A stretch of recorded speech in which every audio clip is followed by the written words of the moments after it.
Hi guys, in this video I'm going to show you how you can add effect or video effect in CapCut PC just for overlay, right?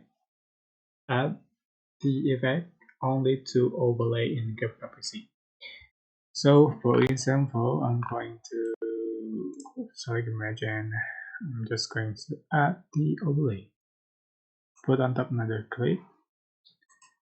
I'm just going to remove from the background or the background. Like so. Go to pack and select a pack you like.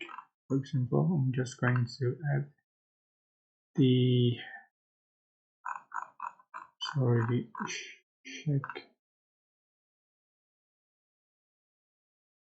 my color.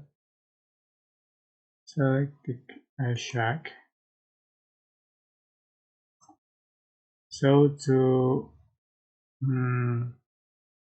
apply the effect just for overlay, you are just going to select the overlay and effect, right click and create component clip, and you can see the effect is applied to overlay only.